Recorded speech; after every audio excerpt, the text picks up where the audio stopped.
Not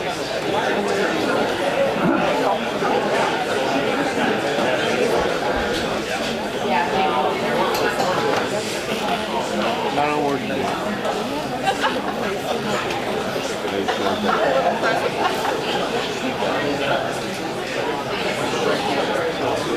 Okay, is it time? It is, yeah. Okay, we're going to start the meeting with a pledge of allegiance, and I don't see a flag. Right there. I pledge allegiance to the flag of the United States of America and to the republic for which it stands, one nation, under God, indivisible, with liberty and justice for all.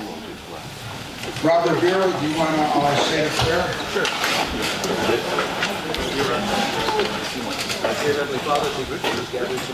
Use the mic, Rob.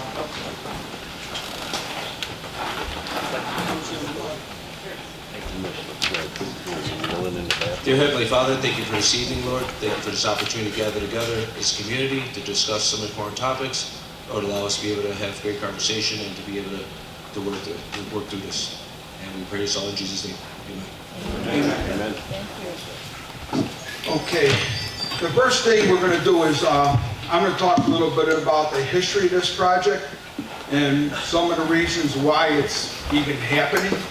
And right now, our entire board from the township is against this project. We put in a legal objection at the township against this road being expanded like that. And I put in a legal objection as a resident of the township, because I live right off of 143rd also. I live in Derby Meadows. So there's two legal objections that were put in. The village, they just voted on the 24th of January, or they didn't vote, they came up with a consensus that they're against the road also. The mayor talked to me a little bit after December 5th and said she was against the expansion. But that's as far as it went with Homer Glen. That's why Homer Glen wasn't mentioned in this, because I can't put something out to the county saying that Homer Glen's board is in favor of something when they didn't vote on it until they didn't vote. I keep saying vote. They did a consensus on the 24th of January. So that's why they weren't on there. But they are now against doing the expansion also, which is very important. So this thing started back in 2008. But in reality, it probably started back in the 1990s. Because what goes on at the county board, they plan as much as 50 years ahead for a road. Now we have a committee called the Public Works and Transportation Committee.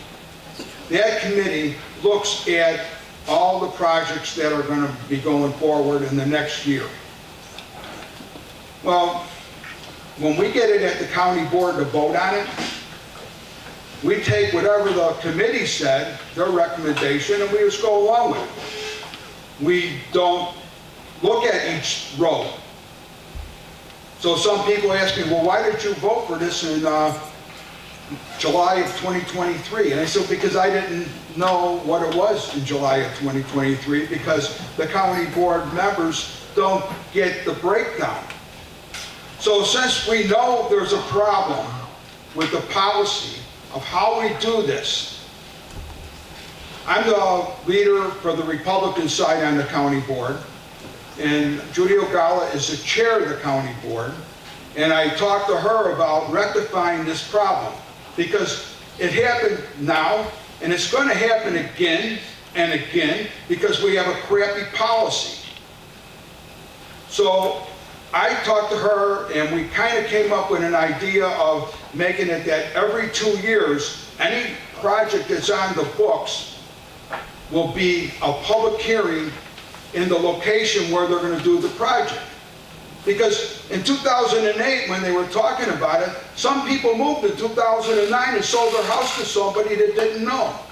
And then somebody died, and the kids got the house, and they don't know. So in order to rectify this, the county board's going to have to change their policy to something where the residents are going to know step by step at a minimum of every 2 years what's happening. Now you won't get problems like that, because if there's going to be a public hearing for a road, you're going to see the county board from that district showing up. And then you're going to have someone that you can call up and say, hey, I don't like this. And they're going to be able to do something about it.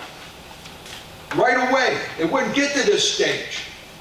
If you guys knew that it was going to get to this stage 2 years ago, it wouldn't be here now, because you guys would have stormed the county board and said, no way in hell. And so that's what this meeting's about. Letting everybody speak that wants to. And the county board members, there's 2 other board members that are supposed to be here, but they're not. I don't know if they're going to be later. They're just not going to come. But Destiny Ortiz and Sherry Williams, they're part of this district also. And I don't see them. We have Annette Parker and Jim Richmond. And they're on the county board. And the idea was to get all the members of the county board in this room to hear the people that we represent. And I'm going to tell you why those other 2 might not be here. The mayors from Cook County, Cook, not Will, Cook, are calling all the county board people up saying, you can't stop this road. And they're demanding that we vote to do it. And you know what my answer, they didn't call me, because I tell them go to hell. Honest to God, I'm so pissed off at them. I represent the people here, not the people in Orland Park. The same with those people there. They represent us in Will County. We don't care about Cook County. Let them do all the stupid stuff they want, but leave us alone. So I want to have this board vote no and kill it. And it's probably the first time in the history of the county that we kill a road project. But there's always a first time. And I'm telling you right now, there's board members that are aggravated, like these 2. Because this shouldn't be happening here. So now, we're going on into 2012. That's when the first public hearing was. Mike Frizzalone is here in the audience somewhere, but he and me, or he and I, however you say it, were on the board. And we stopped the raised barrier medians on 143rd Street. At the time in 2012, guess what? That was the problem. There was only one warehouse. One. Now, 20, 30, how many warehouses are there when you go west? So that everything's changed. Now, if you're a truck driver like I was, I know, hey, I'm going to go down 355, get off at 143rd, and I'm going to go east. I can knock 15 to 20 miles off my route at the expense of Homer Township. And that's ridiculous. So that's why I'm against it, because it's going to hurt where we live. You're going to have truck traffic up and down that road. And if you live in any of those subdivisions going east from 355, try and get out of your subdivision without figuring a way to get to a red light. Just think about it. It ain't going to happen. I live east of Belt, right off 143rd. That's why I could write a legal objection against it. There's only cars coming, and you know what? I don't feel comfortable pulling out and even making a right. I go drive around a couple blocks to get to the red light at Aldi, so I don't have to get hit by a car because I misjudged something. Then there's people that have farm animals. You don't even have to be a truck driver to realize something. You pull out with a truck full of animals, and you pull out too fast, the animals fall down, right? So what happens to the farmer? Too bad. Then if you have to stop real fast with animals because you pulled out and a truck's coming your way, the animals move forward.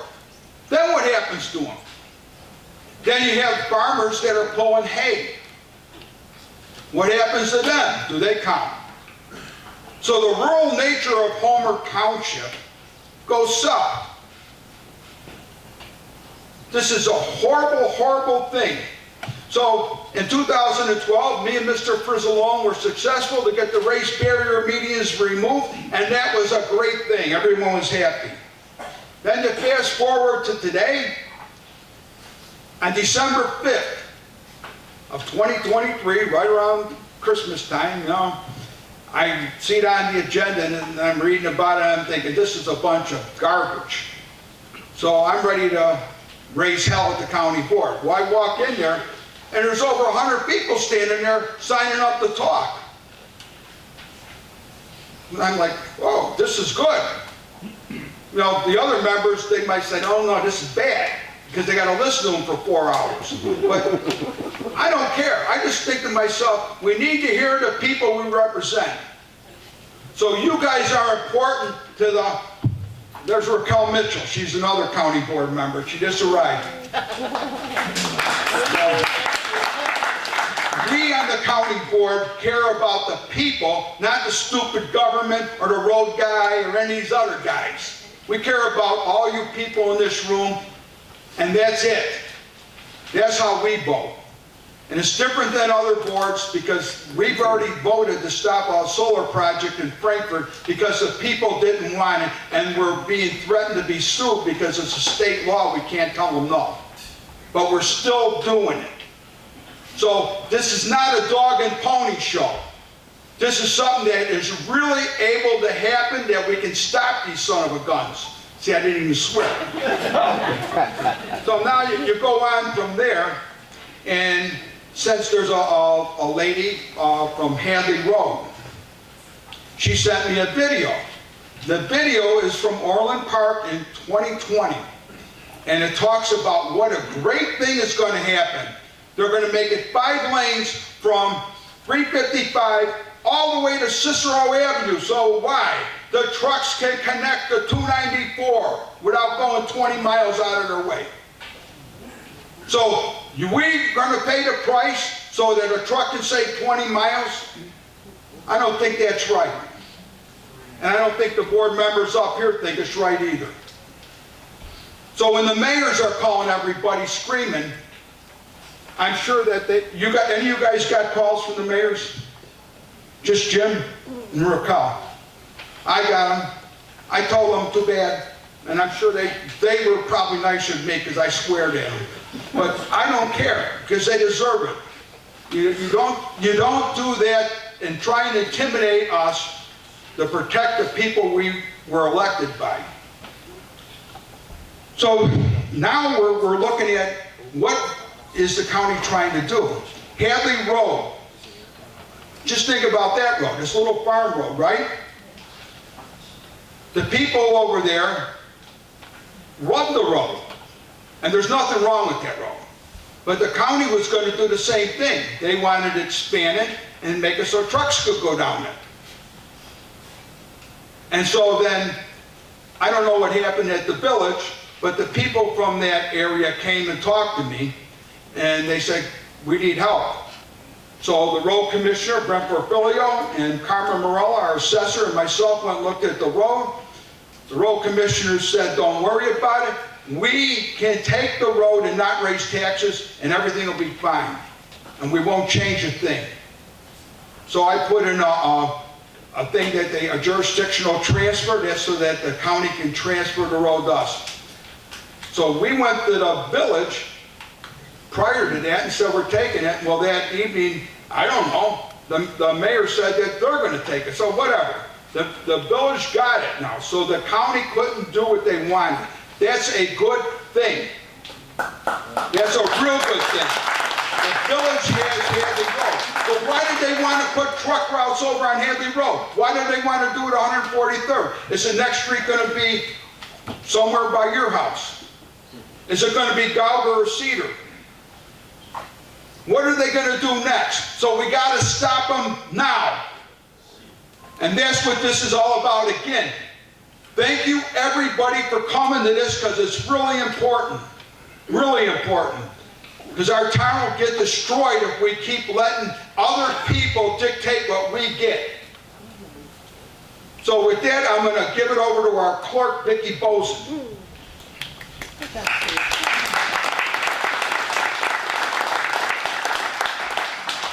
Thank you, Steve.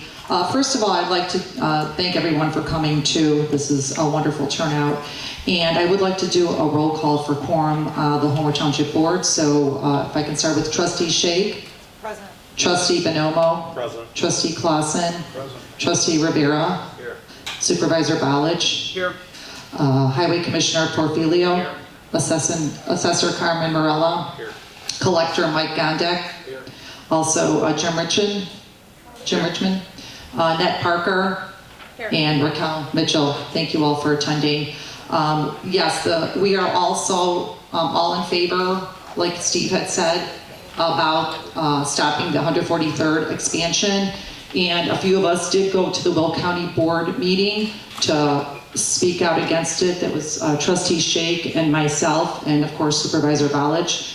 And I just want to mention that we do have a lot of people signed up to talk. So if you can please limit your talking to 3 minutes, and also limit it just to the 143rd expansion. If there's anything else you would like to talk to us about, you can always come to our meeting or give us a call at the office. Thank you, and then I'm going to hand it over to Assessor Morella. I'm going to actually let the board talk first. Hi everybody, I am Angel Shake. I'm one of the trustees. Thank you all for coming. This is really important. As Clerk Boson said, we already have met some of you at the county meeting. So the truck proposal for 143rd, we are all against it on this board for the expansion. It's not, they're saying they're not going to make it a truck route, but let's be realistic. If it's rated for 80,000 pounds, it's going to become a truck route because nobody could stop those trucks. You know, if it's rated that way, they can't do anything to them. So it raises safety concerns. It's going to impact all the residential neighborhoods, and mostly everything on both sides is residential, with the exception of a few little strips. They started to use Quick Take to acquire the frontage from some of the residents, and that's a problem. So now people are losing part of their land, and the best thing I can tell you is do not negotiate with them right now until things are settled. They are using Quick Take as it is to try to take the land. We touched on the truck routes. Some of the other things that we talked about were the expansion is, there's an alternative. People had suggested maybe putting a middle lane, a turn lane. So if they want to add something and they think it'll help move traffic and improve safety conditions, they can possibly add just a turn lane. So that would be that third lane in the middle. Let's see. What else do I want to talk to you guys? So far, the county seems to be pretty split on this. The county board, the best thing that you can do is keep speaking out. It has not been voted on yet, and they are starting to understand what their constituents want. I would also say that if you live on the west side of Homer Township, I believe, is it Sherry Williams? Right? Oh, okay, and Annette. So definitely get in touch with them and voice your concerns also. The other concern that we've talked about, some of you have told me that there's a lot of noise as it is sometimes, you know, at the most inopportune times. Well, if we get, obviously, if it becomes 5 lanes, we're going to have a lot more truck traffic or even just regular traffic. So you're going to be exposed to all that additional noise. It's going to totally tear down the atmosphere that we have right now. My biggest concern has been with the schools and the church off of the thing and the horse farms. So you have 3 schools. I don't know if people are really aware of it, but you also have that Bobby Noonan school. And you know, it's a little kindergarten preschool area, and they play. And their little area where they play is right on 143rd. They're going to have to get rid of their school. That school has been there for as long as I've been here, for over 20-something years that I can remember. It's been here quite some time. You also have Goodings Grove School, you have Reed School, you have several horse farms across the street from Reed School. All those people are going to be forced out of their homes because there's nothing that they're going to be able to do. And not to mention everybody else that's losing part of their land. So we just want you to know that we're doing everything we can and we will stand behind you. Thank you.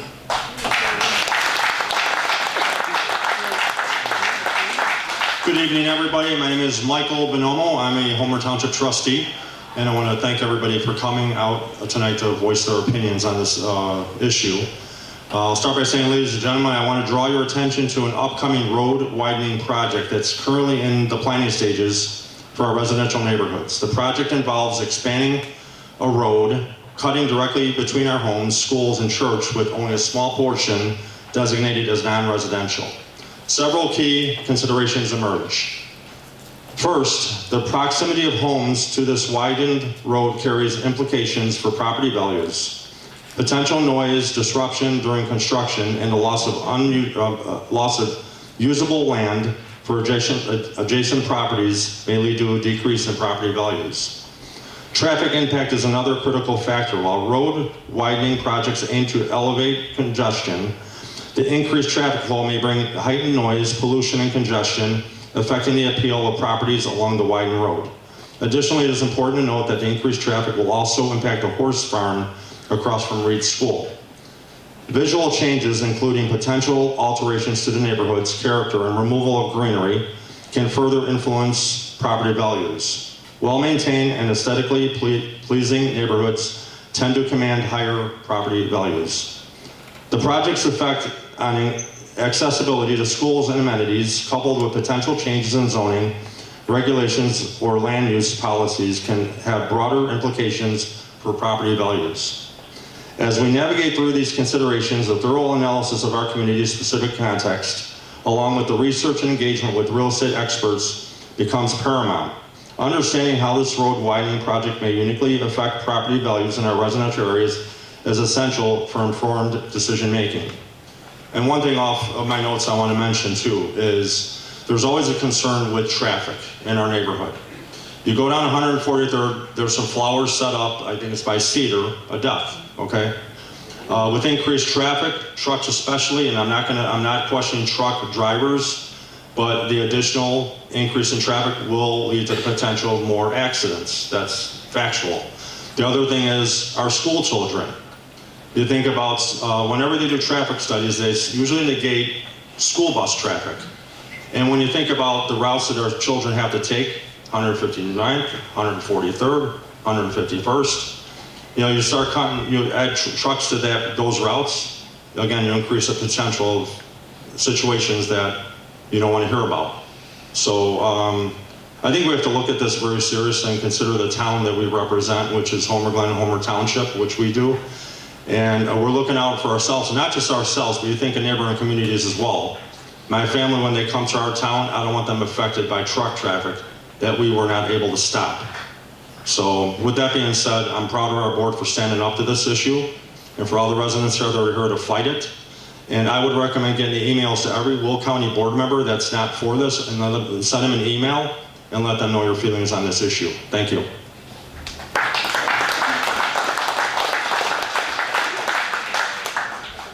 Good evening, everybody. My name is Mike Gondek, collector.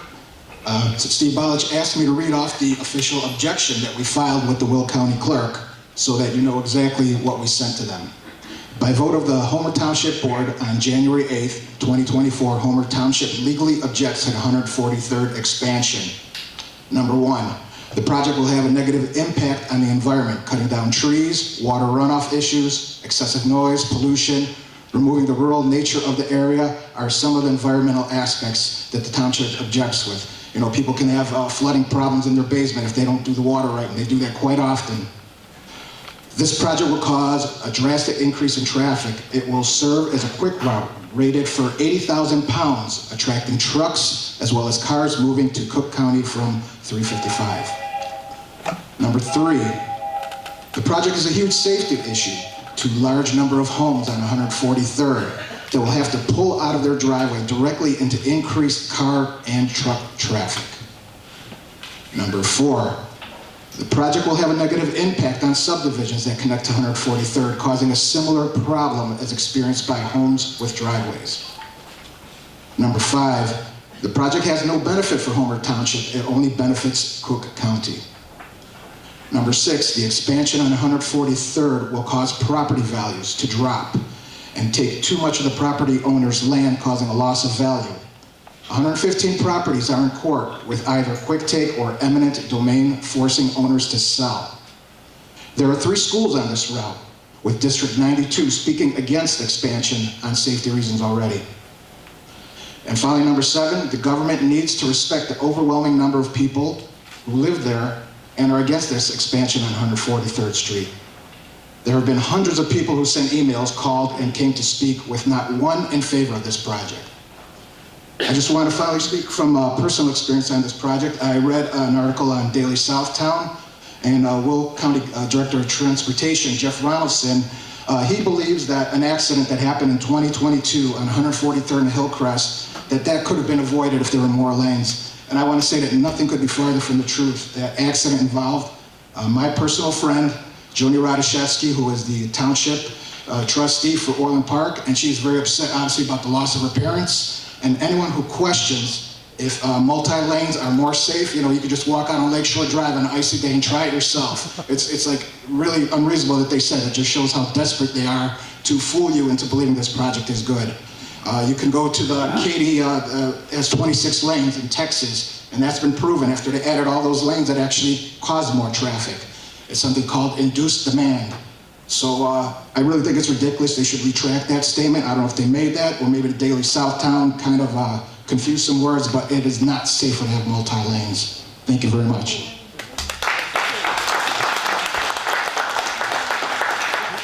Good evening, my name is Rob Rivera. I'm a Township Trustee as well. I'm just going to talk as a commuter. I drive around I use 355, I've used I-80, 57, been all around. But my big question is 159th Street. We have this alternate route here of 159th from 355 all the way down to 57. It'll get us right onto 294. I just don't see a purpose in this. When you're traveling down to 355, if you're traveling from I-80 to I-55, it's almost impossible to keep your vehicle under the speed limit because it's so fast. So all these alternate routes at 355 to 80, either way, you're not wasting a whole lot of time. Maybe 20 miles extra, but the time is going to be minimal. Shooting down at I-80 from 355 down to 294, also a short route. Yeah, there's a little bit of traffic on the way in the afternoon time, but daytime's not a problem whatsoever. When you look at 159th Street, 159th, I mean, most of you guys have driven down this road. It's never backed up. I mean, we have plenty of room on 159th that we don't need to be looking at this 143rd Street project right now. So with that being said, I'll pass this on. Thank you. Thank you all for coming out tonight.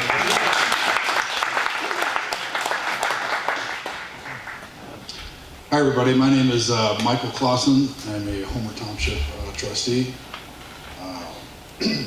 Typically, I like to speak from the heart, but there's a lot of points here that shouldn't be missed, even if they're redundant and people have already said them. But it's worth hearing them again. And for those of you who don't know, judging by the size of the crowd, a lot of you probably do know exactly what this is. But to Rob's point, what they want is 159th on 143rd. That's exactly what it is. They want to turn 143rd into 159th. And again, to Rob's point, why? You see a lot of traffic on 159th? There isn't. And turning it into a truck route, like Angel said. That's exactly what this is. Exactly what this is. And if anybody could explain to me how that benefits us as citizens here, any point, I would love to hear it. During public comments or see me after the meeting, I would like to know how this improves our lives. I see no reason. I see no reason for this at all. There are 115 properties in court right now to take portions of their property in court. I was shocked to hear that. Some of you may not know that either. Do not negotiate for the sale of your property right now. Wait until this is all over. Don't do that. There's going to be a meeting on February 15th at the Will County Board board meeting, February 15th. Please go to that. At the January 2nd Public Works Transportation meeting, the 143rd Street issue was pulled from the agenda. There was a disagreement as if it could even be discussed, despite people being told last month that there would be an up or down vote on January 2nd, and they pulled it off the agenda. At the executive meeting of the Will County Board on January 4th, Steve Balich mentioned that the 143rd Street issue be brought up at the January 11th County Executive Board meeting, which passed. There will be further discussion, then it'll move back to a Public Works and Transportation Committee for February 6th. For further discussion, and most likely a vote on February 15th by the entire board. February 15th is a big date. Send emails to countyboard at willcountyillinois.com. Countyboard at willcountyillinois.com. And, boy, I don't know if I could. Glasses on, right? Yeah, how about that? Okay, there we go. That's a lot better. I'm going to spell this one out if anybody's writing this down. BERTINOTARRANT at willcounty.gov. One more time, that's BERTINOTARRANT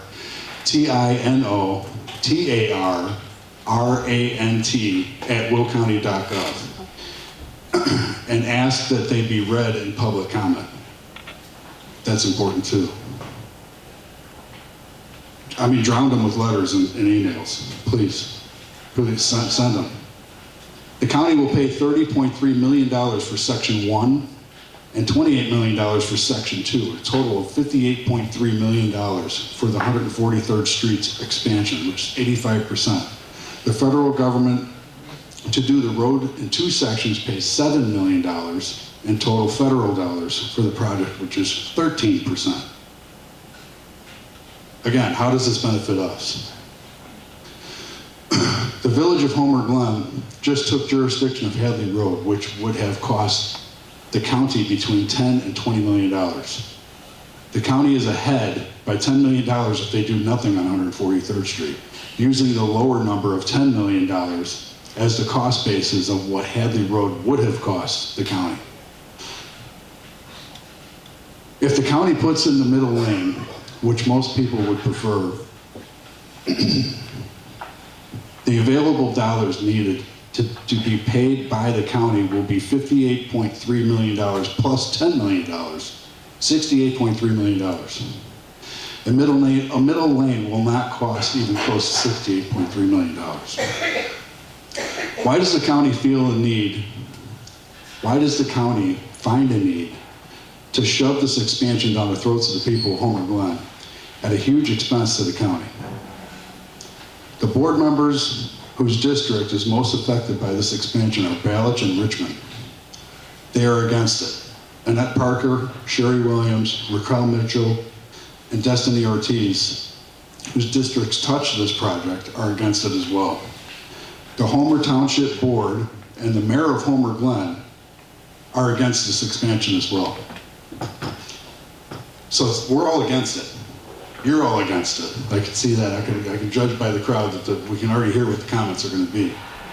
But please, if anybody has anything positive that they can say about this, I would like to hear about it. But thanks. Including construction, planning, traffic studies, drainage studies, the whole bit. And Steve asked me to come up and speak for a few minutes. I'm going to try to keep it under 5 minutes. I look at this as not only a Homer Township resident of 23 years, but I look at it from a numbers game, because it seems that in the past, a lot of letters can be sent to the county board, and a lot of people can be very passionate about what they think should and shouldn't be done. But bottom line is most people look at numbers, and that's why I'm here. I am rebutting a lot of the statements made by the county and why they think 5 lanes should be used. And that's why I'm here. Okay. The project is 15 miles. It goes from Archer Avenue in Lockport all the way to Cicero in Midlothian. 1/3 of that, just under 1/3 of that, is the Homer Township segment. So it's not like we're just a small piece of the puzzle within the whole project, where, like Steve said, oh, there's just one little piece we need to widen to 5 lanes and then we're all good. That's not, that's not true. That's not true at all. So let's go through the municipalities that make up the 15 miles. Lockport is way on the west end from Archer Road to Lamont, 1.2 miles. That's a 5-lane section right now. That has 9% truck route. 9% of the vehicles that travel in Lockport on that segment are trucks. In Homer Glen, we have 1.5% that are trucks. There's a reason for that. It's because Lockport has industrial zoning. We have residential zoning. We don't want those trucks here. Orland Park, just to the east of us, they're commercial, mainly commercial. And you heard what Steve said. Their land use is completely different from Homer Glen on how they want to approach this and why they think they need 5 lanes and everything else. That's something that you need to be focused on and they only have 2.5 miles of the 15.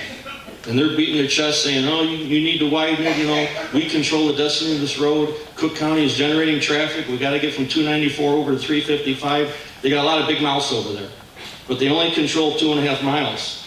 I don't know who gave them the right to tell the other 12.5 miles that they want to do it their way, but we don't. And then way on the east end is Midlothian, 6.5 miles. Mostly forest preserve. Not a lot of residents are going to be losing right away. Not a lot of residents are going to be worried about noise or trucks or safety issues or anything else like that. Let's take a look at traffic capacity. I think that's probably the most important part of all of this. So on IDOT's website, I don't know if any of you ever go on there, they have ADT maps, daily traffic maps that show how many vehicles travel on their entire road network. And it includes county roads, it includes state roads, it includes local roads. And I think that's the first thing that I'd like to look at is the average daily traffic. So how many cars per hour per lane do you think a roadway can handle? Anybody want to guess? How many cars per hour per lane can a roadway accept? Anybody? Any numbers? 2,000. 2,000 cars per hour per lane. That's in the traffic capacity manual. That's a state standard and a national standard. Okay? So the reason why I bring that up is, okay, how many cars can 143rd Street handle right now? It's 2 lanes.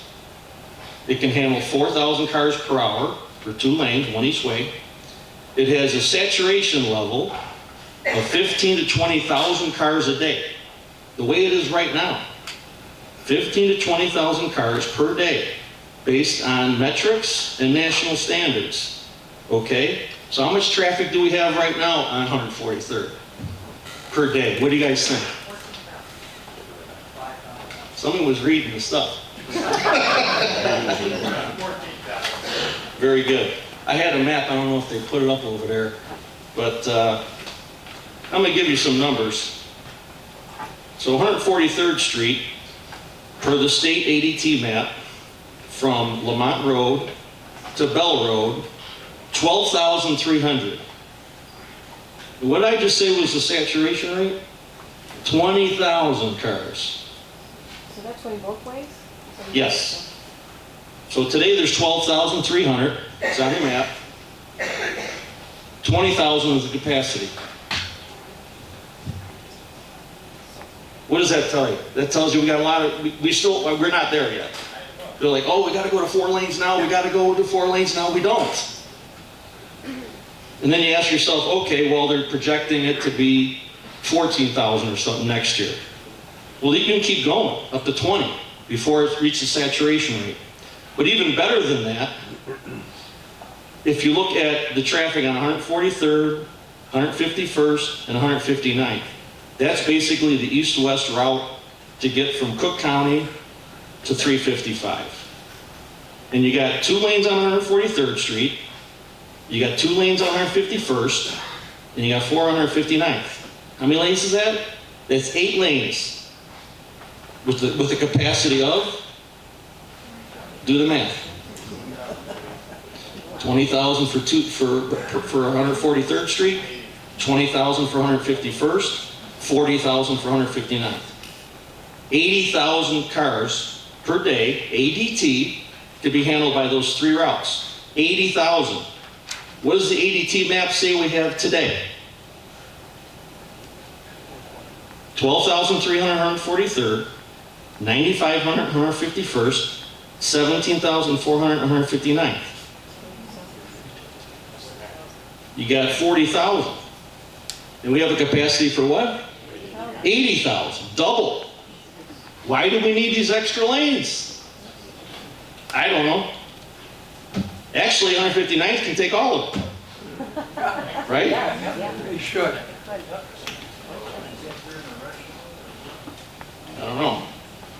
So that's the first point. Highway capacity is very important. County told everybody, oh, we got to have the 4 lanes now. We're going to break the threshold. They're full of crap.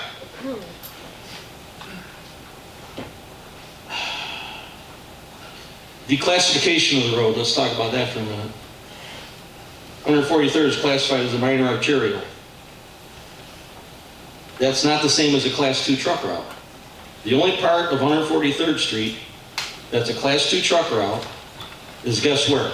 Way in the west in Lockport. The 1 mile segment in Lockport from Archer to Lamont Road. And it's all industrial. It's right at 355. They can have that truck traffic. We don't want it.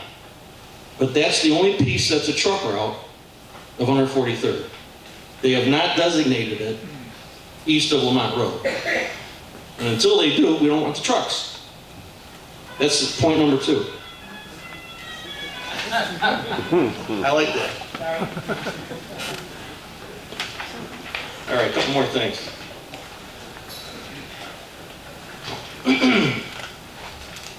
Let's talk about right-of-way. I think Mike mentioned 115 parcels. I was told 116 parcels. That's 116 property owners that the county has to negotiate with and purchase from all the residents along 143rd Street. 116. I don't know how many that they've closed the cases on. I don't know who in this room might have a case with them, but I would highly recommend you don't talk to them until a decision is made by the county board. How much land do they want to take? Well, from my perspective, I think the 3-lane section is something that I think we should push for, and I'll go through the reasons why in a minute. But if you look at what's there today, and if we put in a 3-lane section, we can still accommodate the 3-lane section without taking any right-of-way. The right-of-way acquisition exhibits that were in the county report show the right-of-way going from 100 feet to how many feet you think? Any guesses? 165 feet. So they're taking an extra 65 feet of property in that corridor because they want to widen it to 5 lanes. That's a lot of impact. So for the 3-lane section, which I think is a fallback and the one that we should push for, because it's like a negotiating piece, I think. The 3-lane section only needs 16 feet of widening. The 5-lane that they want is 41 feet of widening. You're going from 28 feet today to 69 feet. That's just the pavement. Then outside of that, you got ditches, you got storm sewer, you got detention pipes, you got everything. Okay? So with the 3-lane, you have 23 feet of grass from the edge of the pavement to the right-of-way. With theirs, you only have 7 feet. So that's why they got to take land. So then they say, oh, and this was in a memo from Ronaldson, he did back in December, I think. He tried to quash all the things I'm talking about, saying that all the people that brought up public comments at the last October meeting, I think it was? November.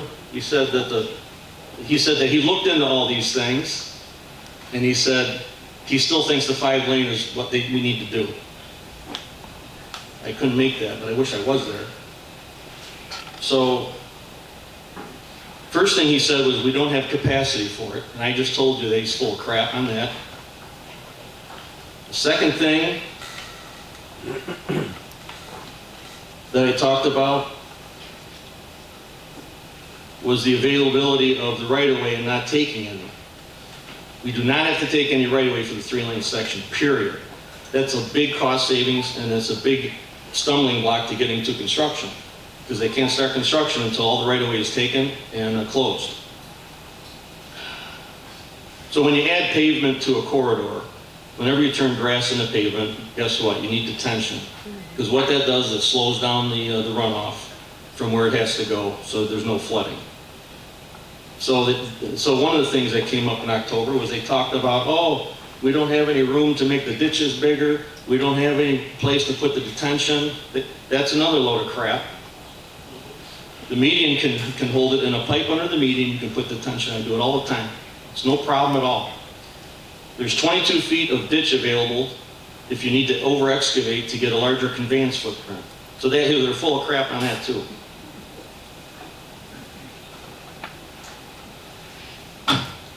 So 44 feet is the 3-lane. 69 feet is the 5-lane. No right-of-way takes, 3-lane is superior. Noise walls, I don't know if anybody talked about noise walls. 10-foot high noise walls. Who wants to look at that? Yeah. There's noise walls near the Parker Road intersection, 10 feet high. At Saddlebrook, Pebble Creek, and Heatherwood. 10 feet high. I don't know if you've ever driven down the highway and seen them, but they're ugly. I don't think anybody wants to look at that.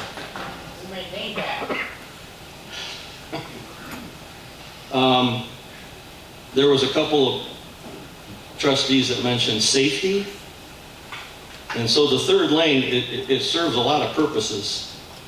One of the purposes in terms of safety is emergency vehicles. They're always saying, oh, if it's a 2-lane roadway, how the hell is the fire engine or the ambulance going to get around everybody if it's clogged up? You got a center lane for that. It's wide open. No problems. If somebody gets a flat tire, where do they go? They go to the center lane. Right now they have nowhere to go. They just go to the next street and pull over. There's 102 driveways. 102 driveways within the Homer Township section of 143rd. That's how many people are trying to get out to work in the morning, or turning into the driveway at night coming home from work.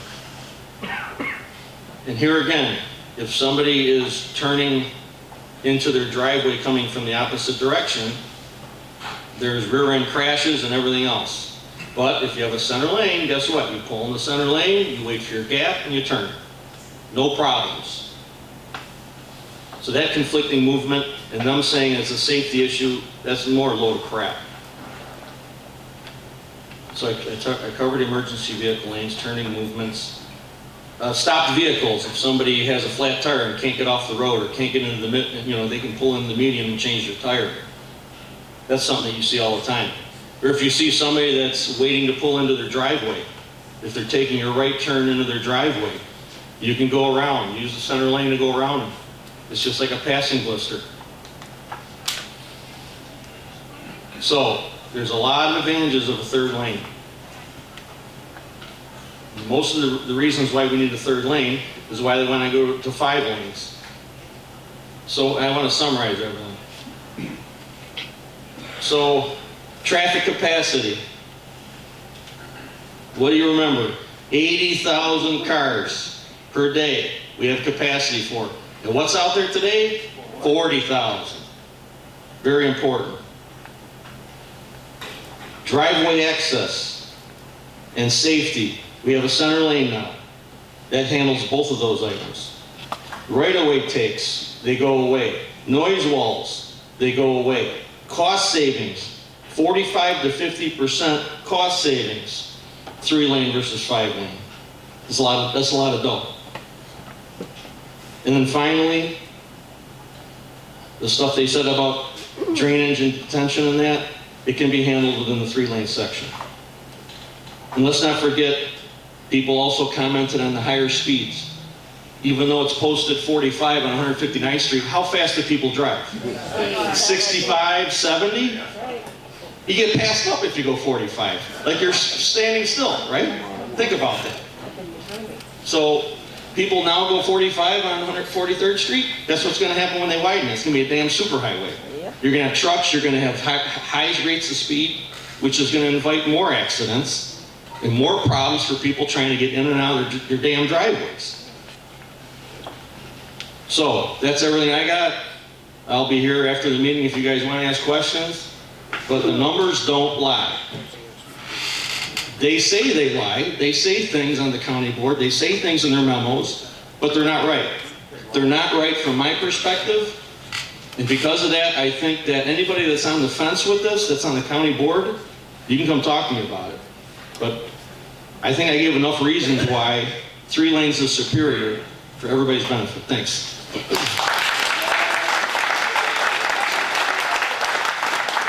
Mr. Portfolio is an expert, 35 years, and he's an award-winning engineer. So he knows what he's talking about. I just want to talk to the county. They're going to be next. Raquel Mitchell, Sherry Williams just arrived. Thank you, Sherry. Jim, Raquel, and Annette. They're all on the board, so that's one of the reasons they're here, so they can hear what everyone says and have comments. But you heard Portfolio talk, right? He's an expert. Here's an expert on taxes. He's an accountant, and he's our assessor, Carmen Morella. How you doing, everybody? Carmen Morella, Homer Township Assessor, former village manager. So I got a lot of clout in this town being here 42 years. I was born and raised here. I raised a family of 6 children here. I also have 6 grandchildren. I know what Homer Glen and Homer Township and Lockport is. I grew up in it. Do I want to see 143rd expanded? No. Why? Traffic. Truck traffic. I live on 143rd and Chicory Trail. Every morning I have to leave my house. It takes me 10 to 15 minutes just to get up. Sometimes I just go the back route just to make life easier on myself. You know, everybody here talks about property value. Property value today may not change. But what about in our future? What's our property value going to look like in the future? I can't tell you that. Nobody here can really tell you that. But I can tell you one thing, it's going to change. You know, 143rd Street is, and I tell people this all the time, is one of the most beautiful sections of Homer Glen we have. Just like the Hadley Road. The people that came out and fought about Hadley Road, we have the same thing there on 143rd. Anybody go through Spring Creek, Long Run, you know, my neighborhood. It's a gorgeous little neighborhood. And we just want to dump trucks on there so they can get to Crestwood and get on 294. We hear the trucks all day long just in my backyard. And I got a forest and trees, but we hear it all day long. We don't want that. Nobody wants that. We have to concentrate on what we need in Homer Township. We built 159th to hold 40,000 cars. Let's keep it that way. 143rd, let's keep it rural. 159th was developed for our business corridor, and we can't even get anything done there. Our past administrations have not looked at any infrastructure for this village, in this township, at all, for any part. And here they want to sit there and put 5-lane highway in. For what? To make more truck traffic? I'm very passionate about this because it really hits where my house is. And I'm not happy to see this going to happen. We got other things to worry about as a township.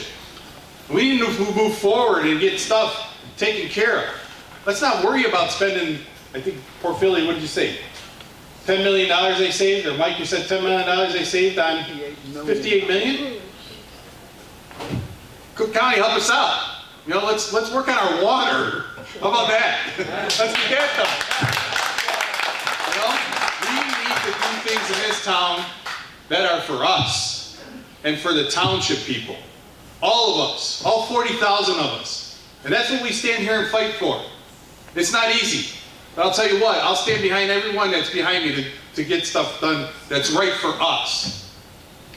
That's all I have to say. Thank you everybody for coming out. You guys have a good day. Now we're gonna go through the county board members. If they have comments, you're more than welcome to say whatever you want. The first one's Annette Parker. Hello, my name is Annette Parker. I'm a Will County board member and I represent District 5, which does include portions of Homer Township. I came out today to listen to all of your concerns and bring everything I hear back to the Public Works and Transportation Committee as well as the Executive Committee. So I want to thank everybody for coming out.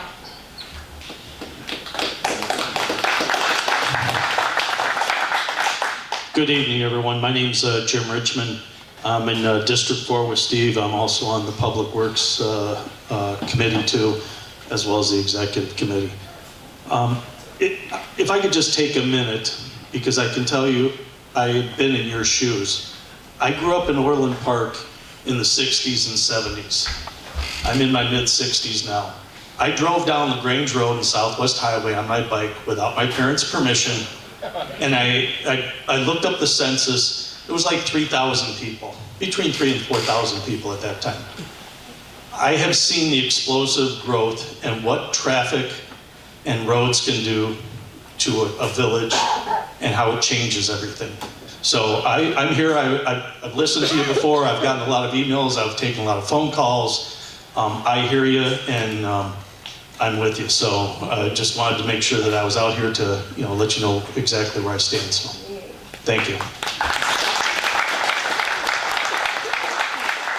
I'm Raquel Mitchell. I'm in Will County Board District 9. I am not on the Public Works or Transportation Committees or Executive Committee. I am your Will County Board Representative in Lockport. Yeah, a portion of Lockport, which is Homer Glen. So I don't live here. Now you guys are like, well, what are you doing here? I'm here because I represent you. I represent Homer 1. And if you guys say you don't want it, then I don't want it. Point blank, plain and simple. Also, I get it. You know, you love your street, you love your road, you care about your community. I live in a small portion of Bolingbrook that used to have a farm behind it. Now I have a new development behind it, and it's gonna be a really huge development, you guys. And even that small change just made me cringe, but I knew it would happen one day. But this is not what needs to happen in your community, and I understand that. I'm with you guys. If you don't want it, then we're gonna work our tails off to make that happen, okay? And that's it. Hello, everybody. I have to apologize for being late. I had another meeting I had to attend, so I didn't get a chance to hear a lot of what you have to say, although I'm sure my fellow board members will fill me in. My name is Sherry Williams. I am District 5 on the county board, and I am also on the Public Works and Transportation Committee as well as the Executive Committee. And I actually talked to the Jeff Ronaldson from the Will County Division of Transportation today to see if he could enlighten me anymore. Well, not really. So what he had to say, I understood what he had to say, I didn't necessarily agree with it. So I always remind everyone that I was elected by the people, so who am I supposed to listen to? It's the people. So that's what I plan to do. Hopefully we'll be able to be successful in what we do, but there are 22 of us on the board, so we have to keep that in mind too.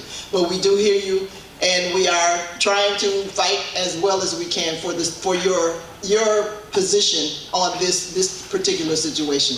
So hopefully we'll be successful. I have one more thing. 1 second, Balach. Hang on. All right, this is what I want to know. Is the whole room against building out the 143rd Street? The whole room? Okay, now listen, whole room. We're gonna be nice to these people. Be nice. Who's kind of on the fence and kind of for it? Who's for it? I was for it. Okay. For it. Speak on it.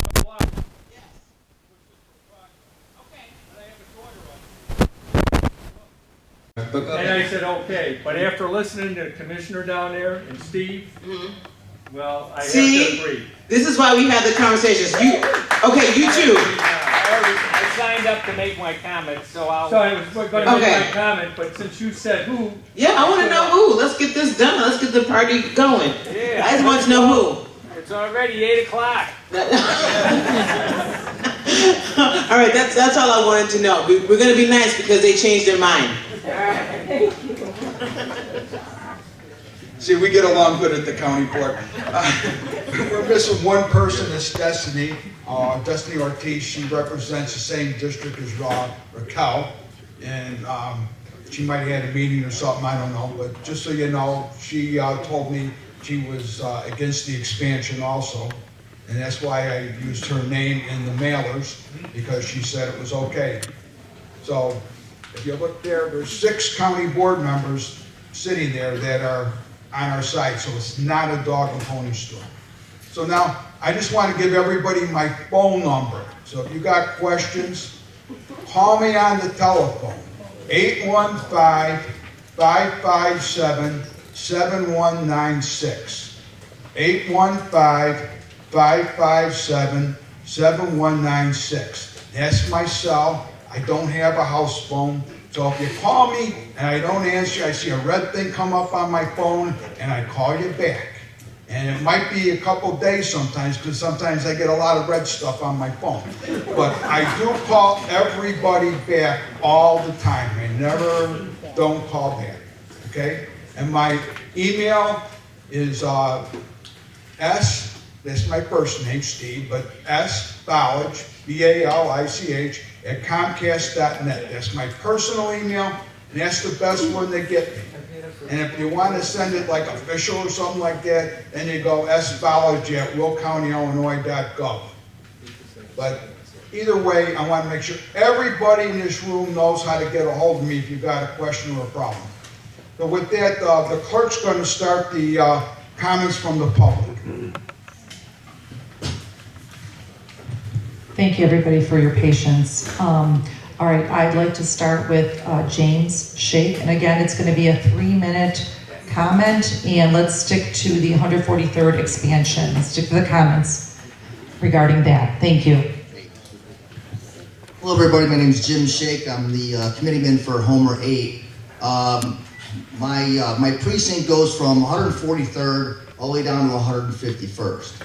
Okay, so all of our kids in my precinct go to Goodings Grove. Everybody that I talk to in my precinct is against this expansion, and their number one issue is the safety of the kids, okay?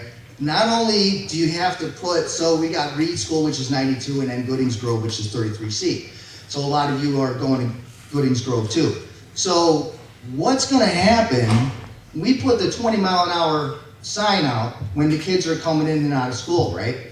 Not only that, I mean, there is a bike path, okay, in my precinct. It goes across 143rd. So the kids ride their bikes, they go across 143rd. So you're not gonna be able to do that if it's a four-lane highway. I mean, it's gonna be dangerous for that. Now, there's a church over there. A lot of people in my precinct go to that church, St. Bernard's, right? St. Bernard's. So what are you gonna have to do? You're gonna have to put a light there, or are you gonna make everybody make a right turn and then go all the way around to Parker and then come back? So there's a lot of problems with this, and everybody I've talked to, I mean every single person, and a lot of people didn't know what it was about, like what's going on, what are they gonna do? And when I explained it to them, they're like, no. And not only that, I feel sorry for the people in Pebble Creek too. I mean, they got one way in and one way out on 143rd Street, otherwise they gotta go all the way to 151st. So what happens when there's a traffic accident over there by Pebble Creek or by in Homer 8, you know, by Kingston Hills and that? We had a traffic accident one time. I'm on a cul-de-sac, and I swear to God, it was like a parade coming down the street. One person made a wrong turn down the cul-de-sac, okay, and it was just a parade. And we got kids riding bikes and big wheels and stuff out there.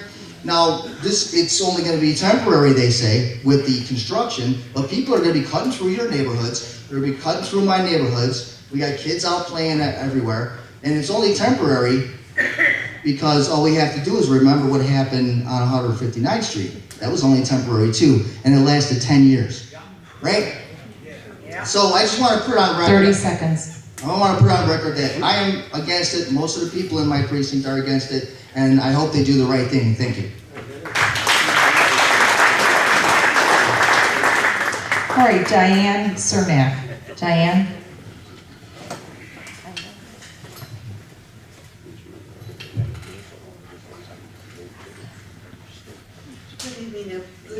Good evening, everyone. I have been here, living here since 1960. And I'm very emotional about this. And anyway, I had saved these Homer Glen magazines that first came out. I've saved them every year because I knew someday I'd need these. And what it explains in here in more detail that I'm just going to briefly say is how the principles are,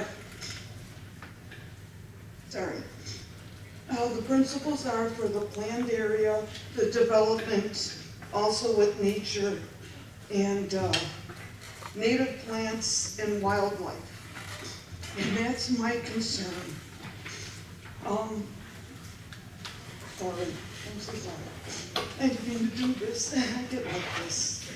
Anyway, with the development through the village traffic sections, it says they would not jeopardize, any of the homes, residential areas.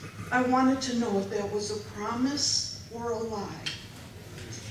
I did have a lot of duplicate things that have already been said and addressed already. Basically, it was the traffic with the additional lanes. And I had on here in my notes that we were actually paying for a road to go to Orland Park. And I knew the highway would go straight there. And also, if you notice on 159th Street, you take that beautiful street, no complaints or anything, but it is actually a concrete and asphalt jungle. When you look down it, it's void of everything.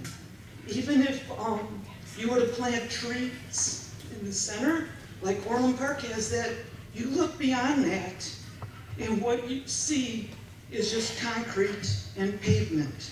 It is dead. It's not alive. The other thing is, I do not agree with the 3 lanes, simply because you give them one extra lane, they're gonna want more.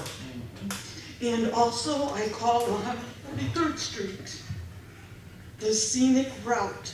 So you wanna take the scenic route, when you look on a map, you're going on vacation, it's gonna take you longer. It's just part of the program. We'll lose a lot of mature trees you cannot get back. Money cannot pay for those trees once they're cut down to allow for asphalt. Nature does cross there. There's also farms. A lot of these things were already mentioned. I don't need to mention those as well. I mean, I see everything out there. And I know everybody here does and has availability to add to the comments. So I am totally against any of this. And I know everyone basically here is. I'm not trying to do an argument. But anyway, we will be paying the price if we cannot stop this. And like I said, I've saved every single one. The ones that came later got a lot thinner and got a lot more advertisement. But the promises that were in here, I knew someday we'd have a problem. Thank you, Diane. Thank you.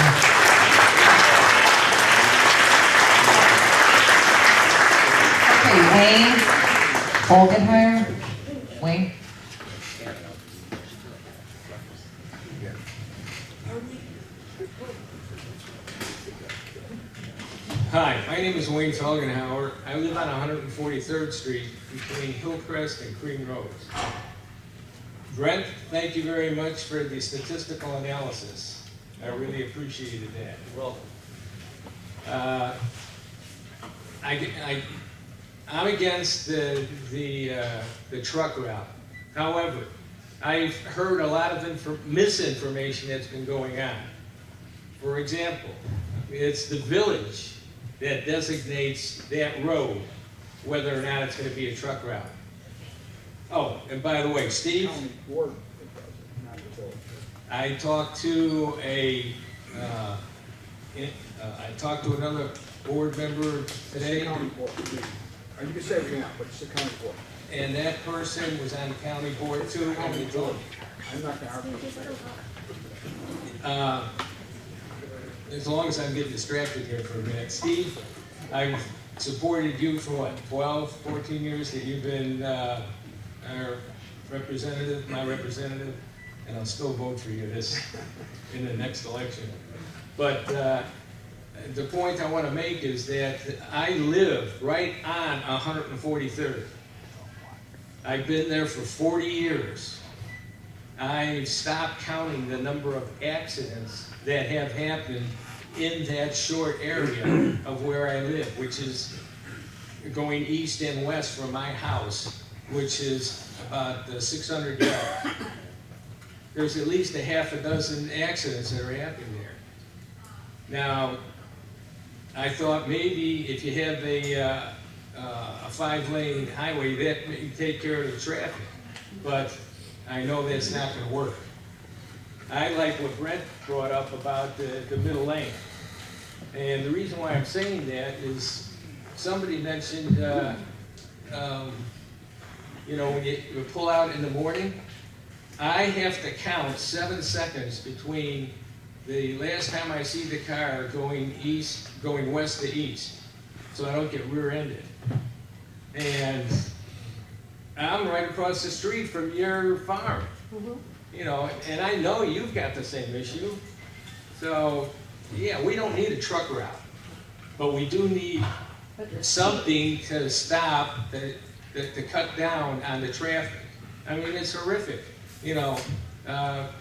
Somebody said, they're traveling 65, 70 miles an hour going down that road. Yeah, I see it. And then that one couple that 30 seconds, Wayne. That was killed. That was about 40 feet away from my house. There's no reason for that. So, in any event, I think it's a good idea to have a middle lane so people can stop. Thank you.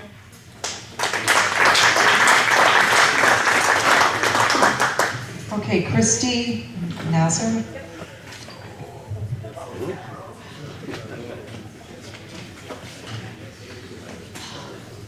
I had a bazillion things to say, but a lot of stuff has already been said. I'm Christy Nasser. I own Chrisland Farm right across from Reed's School. I'm on 31 acres there, so I'm the horse farm that's kind of been talked about right now. I have over 1,300 square feet of frontage on 143rd Street. So they're talking about eminent domain, taking some of my land, taking down my fence, so my animals will not be secure, and talking to a couple people about the liability of that, insurance people. I didn't want to let my insurance company know that they're talking about this, because that was one of the things that they said was, do you have fencing for your livestock? And I said, yes. So they were like very happy with that. So that's a liability. We're talking about the widening here. Here's my philosophy of it, because there's a lot of things that I don't want to reiterate. I'm from Burr Ridge. I was on County Line Road, and they at one point wanted to widen the road that we lived on with the farm, and we were on the north of I-55. They wanted to widen our 2-lane road to 4 lanes. We fought it all along from Plainfield Road north going into Hinsdale. And we fought it, and what they ended up doing was keeping it 2 lanes and slowing down the traffic. We changed the speed limit to 35 miles an hour. And guess what, people? That section became like the the open door into Hinsdale, Burr Ridge, the property values went up, people slowed down, and we didn't have people coming off of I-55, coming down Conning Line Road, trying to cut over to 294. Same thing's gonna happen here on 143rd Street that you put it into 5 lanes. You're going to make all these people cut through over to 45 and zoom down to I-80. I have followed them at 60 miles an hour out of my driveway a couple of times thinking, what's going on here? And I have followed these people. If they get those stoplights correct off of 355, they keep on coming down 143rd Street, and they are driving 60 miles an hour because I have been on their butts. Of course, the cops don't want to hear you say that. So my idea is that you keep it into the 2 lanes. If you have to go to the 3 lanes, okay. Slow down the traffic. Squeeze that traffic so they don't want to come down 143rd Street. They slow down. They enjoy the ambience or the rural setting all in that whole area. And they maybe slow down and they enjoy Homer Glen. And they come through that way.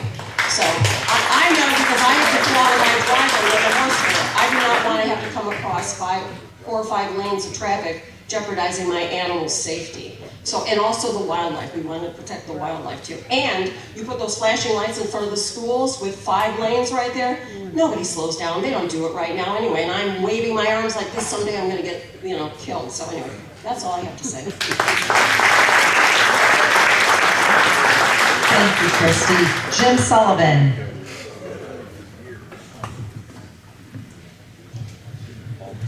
After Jim will be Mary Ann Bozen. So Mary Ann, if you want to start coming up this way. Yeah, it's a long walk.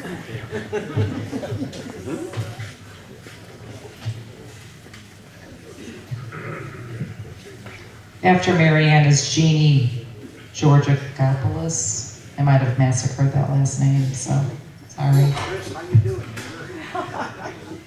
I'm Jim Sullivan, and I live right off 143rd at King Road. And I sympathize with what she said about vehicles flying down 143rd.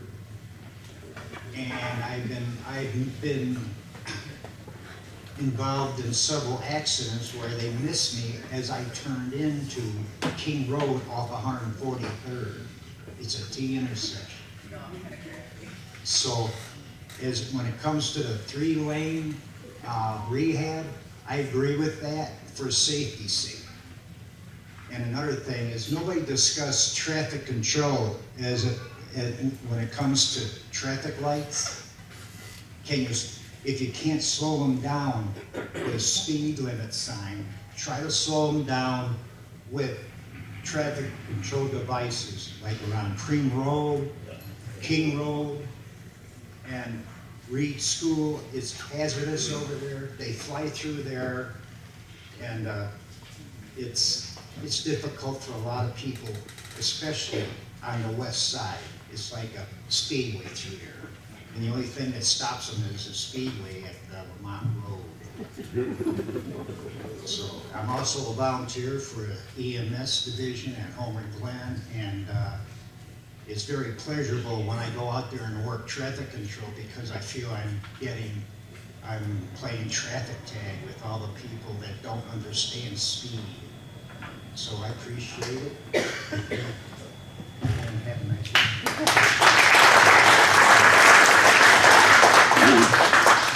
All right, thank you, Jim. Mary Ann Bozen, please. And then after Jeannie is Grace Denmark.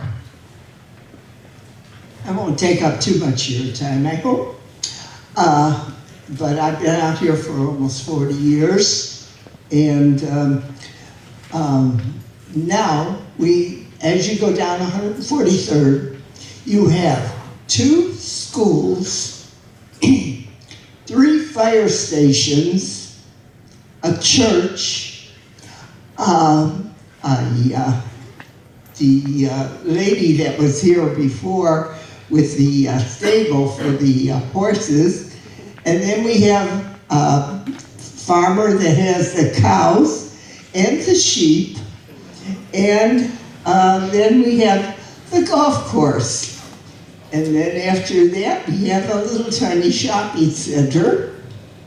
And in that process, I would say going through the school areas is 20 miles an hour.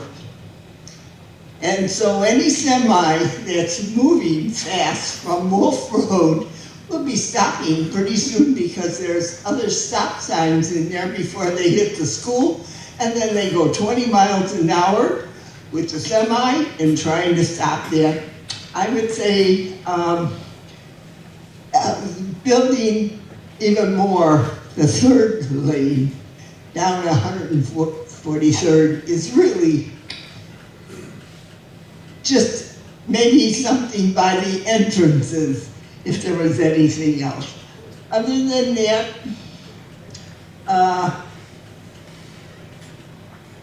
I think that's about it. And I hope our situation. Thank you, Mary Ann. Okay, we have Jeannie Georgopoulos. I think I got it that time, huh, Jeannie? Georgopoulos, I was close. Then Grace Denmark, and then Jeff McCree. Sorry, Jeff.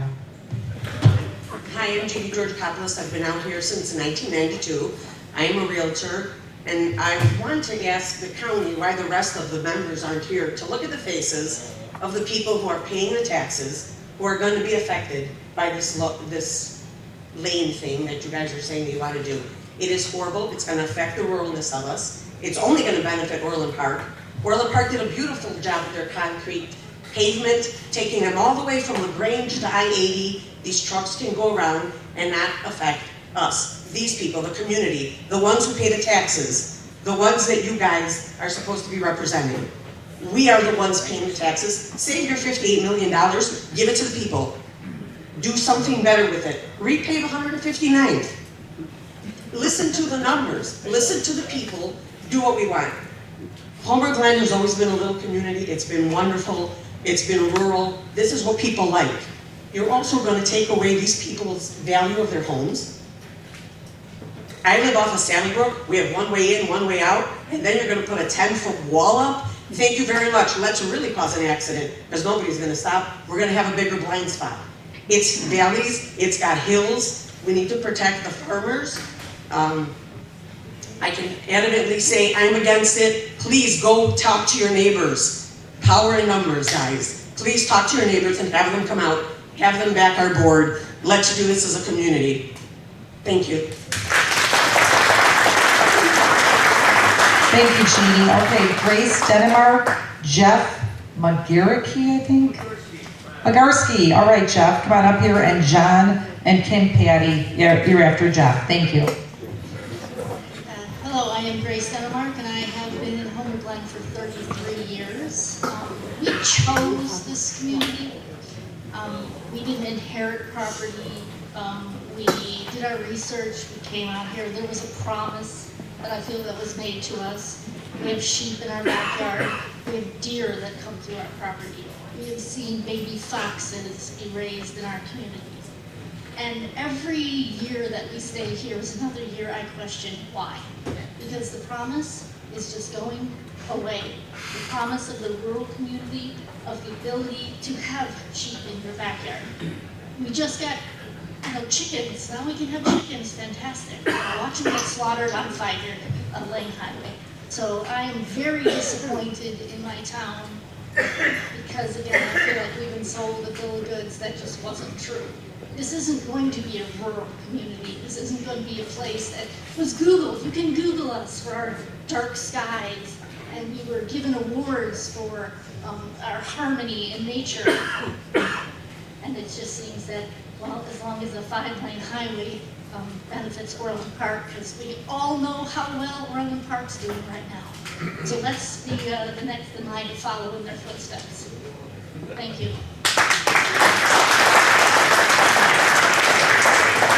Thank you, Grace. Okay, Jeff Legarsky. Jeff is fine. Okay, Jeff. I should just give up, right?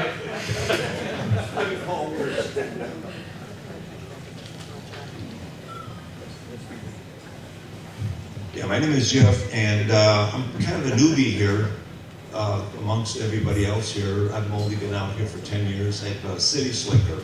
Grew up, born and raised in the city. All the traffic, all the nonsense, this is silly. I don't want it. That's all I gotta say. I think this is a great township. It's brought peace to my family, and don't want this expansion. That's it. Thank you, Jeff. Okay, we have John Patty, then we have Kim Patty, and then we have Kathy Capra.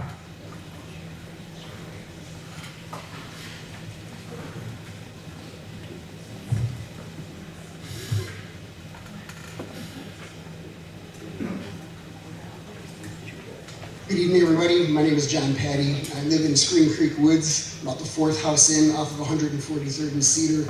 Just want to go on record officially to say that I'm absolutely against this. I think that it goes against the foundation of what the community was built on. I'm a novice compared to most of this community. I've only been here for about 20 years.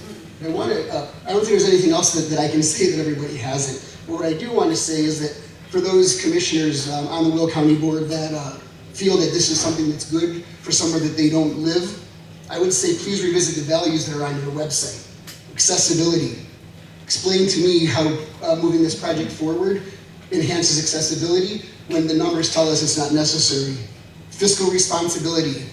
$6.2 million in surveying that's already been done, almost $60 million in project fees to do this work. There's so many other things that need to be addressed in our community for $60 million. Grant those funds to other municipalities within your townships that can use the voice of the people for the projects that need to be addressed. You have forward thinking. How is spending $60 million on something unnecessary forward thinking? I think that's taking a step backwards. They have collaboration / leadership as their, I believe, fifth value.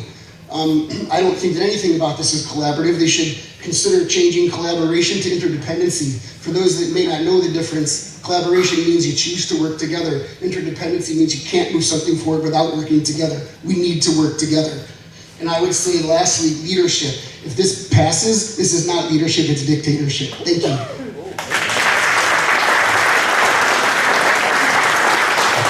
Thank you, John. Is Kim Patty? I hope not, because she's really pissed about this. Oh, okay. Here she comes. Okay, after Kim is Kathy Capra and then Ray Alcala. Hi, my name is Kim Patty, and I believe my husband pretty much said everything that I feel I agree with. I do not agree with this project, and I am also for the people and for the animals. And for people that live in the area, I've recently seen a bald eagle in my tree, and I can honestly tell you, if these projects go through, we are gonna lose more of the animals that are rare and precious. So, thank you for your time, and this cannot go through. All right, thank you, Kathy. Sorry, Kim. Kathy Capra is up next.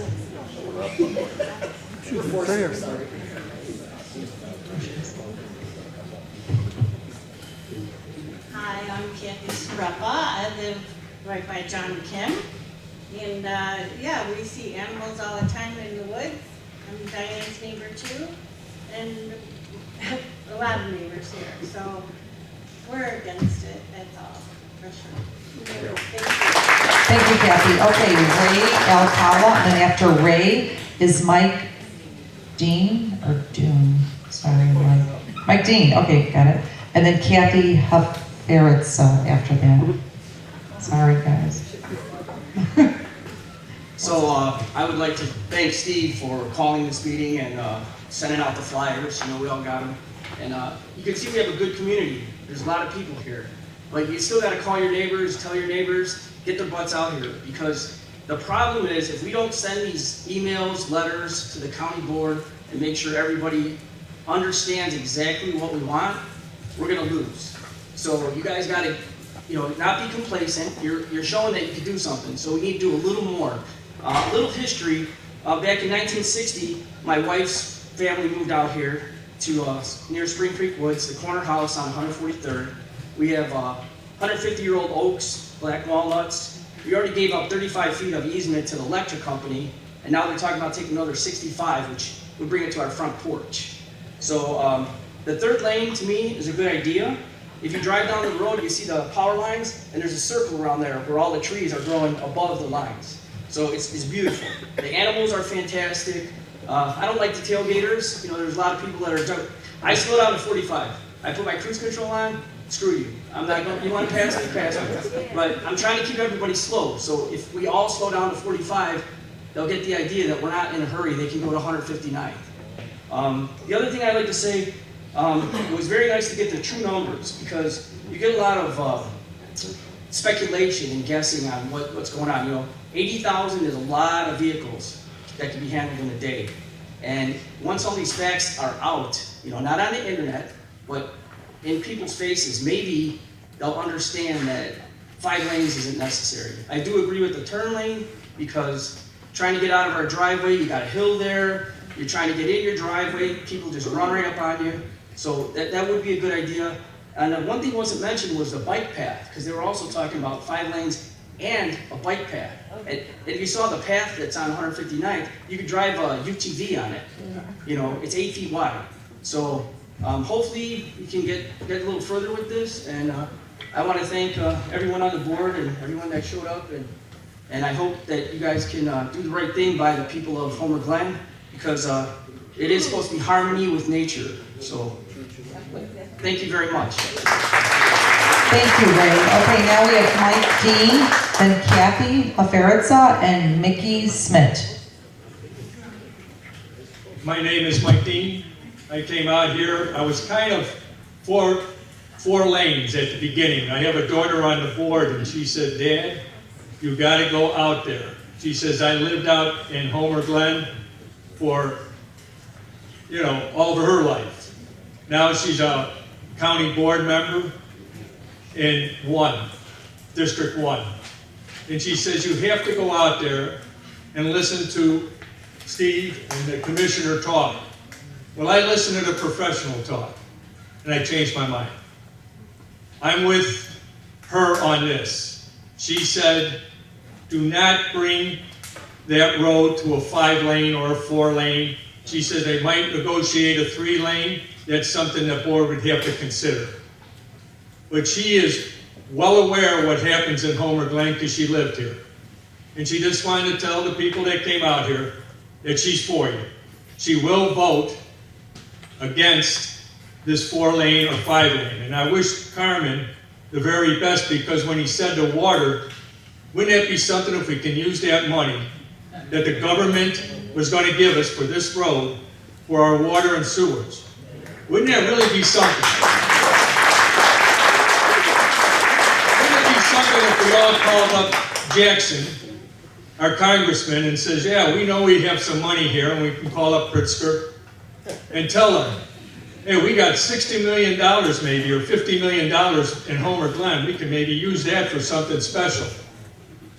Let's not forget, we got congressmen and we have, you know, governors that might be working for us or against us, and we can find out now. So, like I said, my daughter's with you, Steve. I appreciate it. And like I said, she called me every day to come out here. So, my daughter's name is Katie Dean, and her last name is Slotman. Thank you very much. Okay, Kathy. Kathy? Is Kathy here? Aferitza? Okay. Mickey Smith? Okay. And then Sue Stylen after that, and then Dan Fialco. Howdy, my name is Mikey Smith. I'm first going to say that I'm very much opposed to this project. And the next thing I want to note is I'm a licensed architect by trade. I'm very familiar with the process of development in all stages, working with traffic studies, eminent domain, all sorts of development aspects, and very much I have a lot of experience working with local governments in all aspects of development. That's my day job. By night, I'm a farmer. I think Mr. Balich earlier noted how sometimes people are driving livestock down this road, and turning your trailers full of livestock down there is significantly more challenging when there are curbs and 5 lanes and all of the above. So we'll note that that also plays into the effect here. The next thing I wanted to note is shame on Will County. Like, this project was put on the radar before 159th was widened, and 159th is now widened. And as Mr. Porfilio had said earlier, the numbers don't add up for why we need to make this road wider. So shame on Will County for not rethinking this project. I loved your proposal, Mr. Balich, for having road projects looked at every 2 years to make sure that it is still a valid project to be on the table. And lastly, I wanted to note, the Hadley and Parker Road project that was recently saved by the Village of Homer Glen, I kind of led the charge on the civilian end of that. So I've got some experience with what you guys were all trying to do. So I wanted to share some advice for what you can do that we had success with.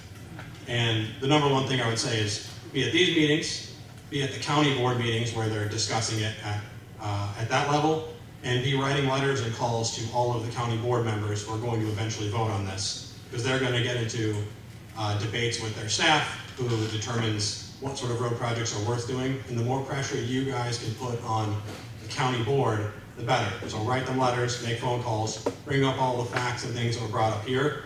And then remember, your local governments, the Village of Homer Glen is on your side, the Township, Homer Township is on your side. They've all made that very clear. So you've got that going in your advantage on your efforts to stop this. So I would just take that advice and run with it, because that's what's going to give you the fighting shot. Thank you. Okay, Sue Stein, and then Dan Fialco, and then Jay Bradridge. Thank you. I'm Sue Stylen, and I'm also a Village of Homer Glen trustee. And I'd like to thank the township for holding this meeting. I think it's always wonderful when residents have a chance to come out and voice their opinions. To Diane, I saved all of those magazines as well. I've been involved with the village since before incorporation, and I have to tell you, we always have to fight for community and nature and harmony. It's always a battle, and it always will be. We all know that there's a lot of problems with widening the road, and I do not support that. I do support middle lane, and I think that we need to look at safety features such as traffic signals, and most importantly, I do believe we need to lower the speed limit. The purpose of the road, I don't understand. It's just to connect Will County to Cook County, or to bring Cook County to I-355. Why is Will County having to shoulder that burden? Why don't we just ask them to move the traffic to the north? I travel on Archer Avenue frequently to head northeast. That's a 2-lane road. It has a lot of traffic. It seems to handle it, so I don't know why we need 5 lanes to handle a road that the state of Illinois uses 2 lanes for. And so why doesn't Cook County spend money to develop 131st Street, which is in Cook County, and connect that to Archer, or do something else? But I don't think that Will County or the Township of Homer or Village of Homer Glen has to shoulder the burden of that traffic. Thank you. Thank you, Sue. Now we have Dan Fialco. After Dan, it's Jay Bradridge, and then Scott Perry. Thank you. All right, thank you everybody for being here tonight. I'm Dan Fialco. I am a committeeman for Precinct 7. I am also a village trustee. We also were the owners of Great American Pizza back in the day. So with the traffic on 143rd Street, we were used to a lot of that. What I want to cover, a couple things that hasn't been covered yet, besides the truck noise and eminent domain and the farms that would be impacted. Not only would the farms be impacted by the eminent domain, the walls that would be put up there, we would no longer be able to look at the sheep on the south side and the cows on the north side. So we don't want to lose that. And I believe most of us in this room that have been elected have always said we want to keep the rural character of our community. Now, I attended a meeting in Will County. There were 2 of them. Most of the representatives here were there. We all spoke. We talked to Ronaldson. We talked to the board. I want to thank Will County for the members that are here tonight. Thank you for being here. Thank you for working together. Thank you for the township. This is what it's about, a community coming together and kind of resolving things together by being here. I wish I saw this kind of crowd at our village board meetings. That would make me feel really good. But with that said, and those are on the 2nd and 4th Wednesdays, and a new time of 6:30.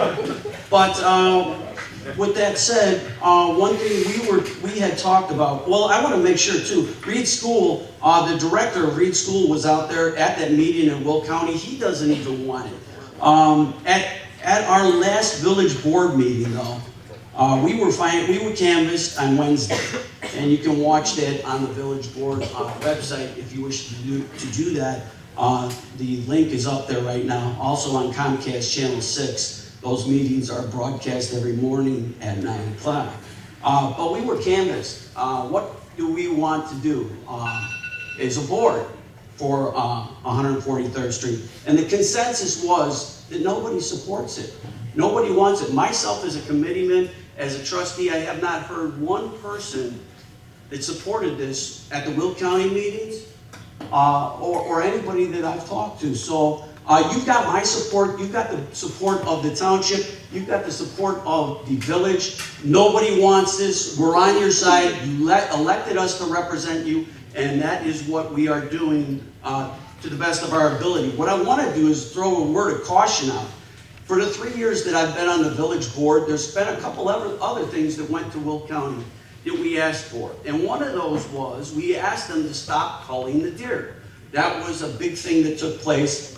And we sent the emails and we did as much as we could do. 10 seconds, Dan. And the thing is, because not enough people responded to the board members, the culling continued. The other thing was the warehouse on 159th Street. We were against it. It took a supermajority because our board voted against it, so it took a supermajority on the county side to put that through, and it still got put through. So what I'm saying is it's very important to use the emails and to get out there, communicate with your representatives on that county board. Thank you, Jan. Thank you. Good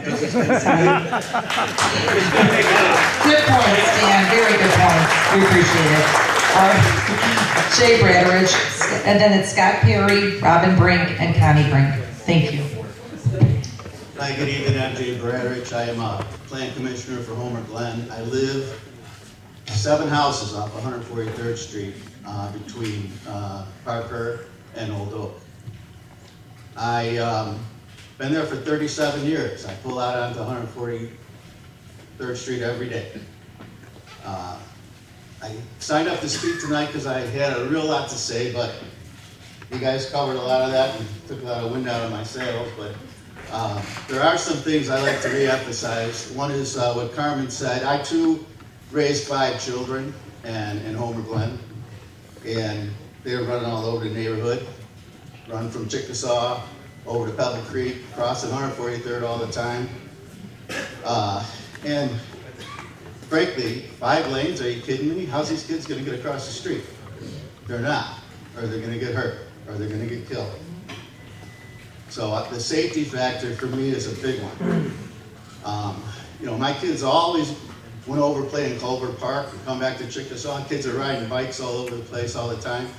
It's a very, very important issue in that area. It's all residential. And these guys that have these driveways that back out on 140th Street, what are they gonna do? And their property values, you know, it's terrible. It's a terrible idea. The other issue is, you know, this sound wall and the golf course. All those trees are gonna be gone. My shops are gonna go right out on the street. Those trees aren't gonna block them anymore. I think the other, you look at these farms, 5 lanes, those farms are gonna be gone. The horse farm's gonna be gone. Everything's gonna be gone. Just take a matter of time. So I'm very much against it. I thank everybody for covering all the topics that you guys covered. I think everything was covered very well. And I'm so glad that everyone's out here tonight and everyone's against this project. Thank you. Thank you, Jay. Okay, Scott Perry.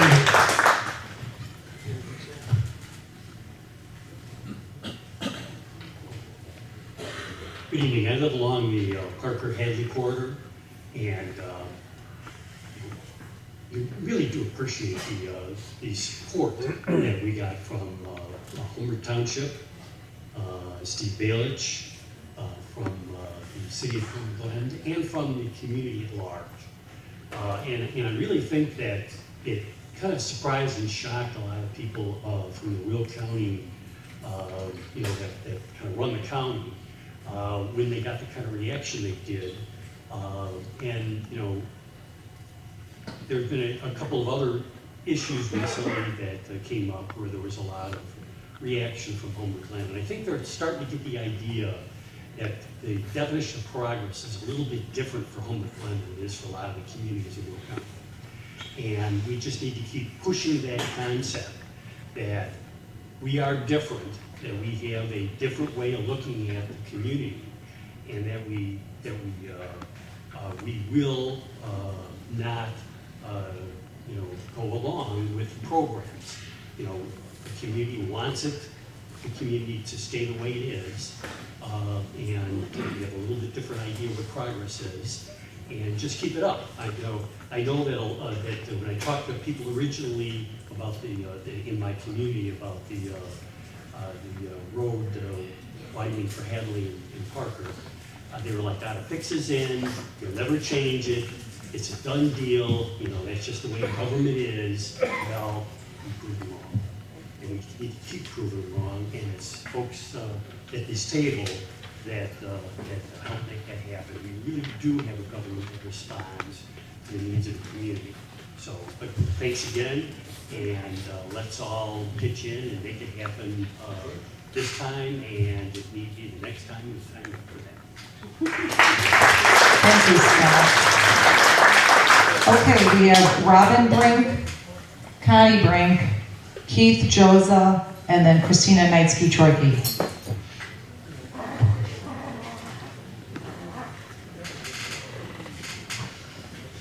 My name is Robin Brink. I have the pleasure of living around the corner from his Nazar. I met up with Mr. Ballich at the county board meeting a month ago on this project. I met the most wonderful woman in the world. We bought our house in '99. She let me marry her in 2000. We absolutely love it here. We don't want to see 143rd widened. We don't need, I bend to disagree with Mr. Brent. I don't think we need 3 lanes either. Because 3, I agree, becomes 4 and becomes 5. If we all have to wait on somebody to turn left, too damn bad. What is so important that we, oh my goodness, I'm gonna lose 30 seconds to travel down 143rd. As Mr. Ballard said, that's a load of crap.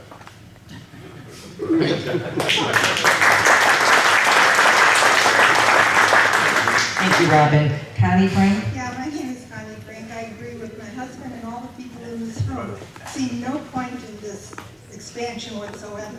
We're in the middle of Key Road and not even on 143rd. I really feel bad for anybody who is right on 143rd. I like it this way the way it is. I moved here because it's a rural area, beautiful. So, and one thing though I do want to ask, why don't they put this to a vote? All the people in Homer Glen. I know a lot of people who have not come here tonight for some reason or the other who do not want it. So why don't they just put a vote and then you'll see how much the community doesn't really want this expansion. Thank you. Thank you, Connie. Keith Joza, and Christina Knightsky-Chorkey, and then Ellen Moritz. Thank you to the Township Controller and Engineer. Both of you made excellent points. And if the Will County Board views nothing else on this long tape, they're going to be able to take away that all of us were in agreement about this. The officials from Homer Township, from the city itself, and a number of other Will County board members, but do go back and examine the points that were made very succinctly at the very beginning of all of this. I'll leave you with just 2 phrases. The first one from the Field of Dreams: if you build it, they will come. If you put in a 5-lane highway, guess what? Sooner or later, you're gonna get a lot of trucks. Right now, I live off of 159th Street. I will happily take more trucks coming down 159th Street. It's a big, beautiful highway now. That's fine. Let's not mess up 143rd. The last one is something that was told to me by an old lion of Wall Street, a trader who no longer is with us, but was a great man who meant an awful lot to me. And he made a statement that's very simple, and this probably should be applied to all of our representatives in government. Sometimes the best thing to do is nothing at all.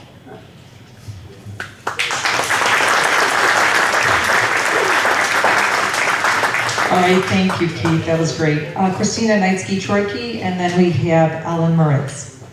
Hi, everyone. As Mayor of Homer Glen, I'm here just to address the residents on a few things. Yes, I have been contacted by many mayors asking me to support this expansion on 143rd, and I politely declined. I can't fault the county board for supporting this since 2016 or 2009, which one way it is, because the previous mayors, my predecessors, did want this expansion. So I can't fault you guys for voting this, and I know many of you weren't even on the board, but Mr. Balich, you did, in fact, vote 9 times for this, which I understand. You changed your mind, and I greatly appreciate that. I did reach out to you in September, not January, but that's okay. You know that we're behind you, and I appreciate that you're behind the village in not expanding this road. And I promise the residents, as long as I'm mayor and as long as Steve's supervisor, this road, we're gonna fight our hardest not to have this road expanded. We're up in Saddlebrook. I know what it's like to get out of Saddlebrook. From what I understand, from when I talked to the county executive, Mike Mahoney, Jeff Ronaldson, something has to be done. They can't leave the road as it is. So that, from what I understand, if they can't leave it, the best alternative is to put a turn lane in the middle, going both directions with curbs. As Brent had mentioned earlier, if you don't have the curbs, it takes up more of the land from the residents, from what I understand. Is that correct, Brent? Yes. Yes. So the best option, from what I understand, and if I'm wrong, I apologize, but is to have one turn lane in the middle, one lane going in each direction, and curbs and without the ditches. Thank you. Okay, thank you, Christina. And then Ellen Moritz. Is Ellen here still? Okay, I think that concludes the public comment section. I think Annette Parker would like to say something more. Go ahead, Annette. Thank you. We'll just have to clarify, because I was going to make a comment, and then when Christina said what she said, I was under the impression that whatever happens in Public Works, if it comes to the full county board, we'll be voting to either proceed with the project as it is with the 5-lane, or just kill the project. We can't decide, okay, let's go to a 3-lane, from what I was understood or told. So we're going to have to clarify that, and we will, as at the Public Works and Transportation meeting. I have lots of questions that were brought up tonight that we will get clarification on and hopefully get back to you guys.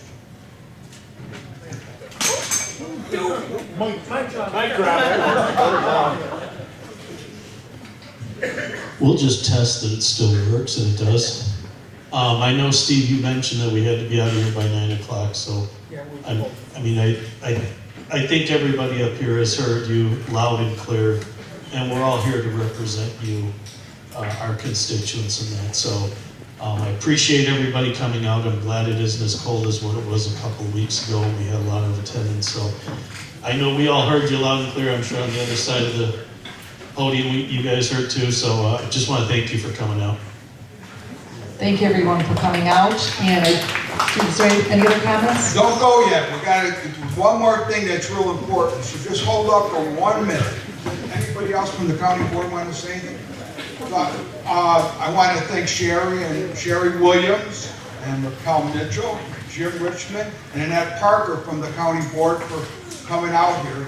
But it's real important for you guys to understand. A couple people talked about sending emails. Send an email to countyboard@willcountyillinois.com. Mike brought off emails. Send them to those two. But you got to send it and say, please read this in public comments. Otherwise, they won't. So that's real important. Now, the first Tuesday in February at 9 a.m. is the Public Works and Transportation meeting. At that meeting, we're going to have this come up on the agenda. So everybody that you talk to in your neighborhoods, tell them to come out there and sign up to talk. And if you're against, you don't have to talk for a long time. Just walk up to say I'm against it. But the more people we get out there in person, the better. That's the first Tuesday in February at 9 a.m. at 302 North Chicago, second floor in the county boardroom. So that's real important. After that, we should kill it at that meeting. Then it goes to the full county board for a vote, not just the committee. So everybody needs to show up again at the full county board meeting. And I think that's the third Thursday in February. The third Thursday in February, and the township will be sending out the dates again. But tell your friends to please come. Because it's an uphill battle to win stuff like this, but I know we're in a position that we can. But we need everybody in the room to help. So send them emails and show up at those meetings.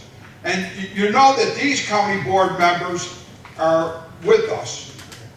So we are off to a pretty darn good start because the rest of, I know right now I think we're in good shape, but let's make sure we keep it in good shape by your help. So thank you everybody and God bless all of you. We needed you to come and you did. Let's adjourn the meeting. Got a motion? Okay, meeting all in favor? Okay, anybody opposed? Okay, meeting adjourned. Thank you all.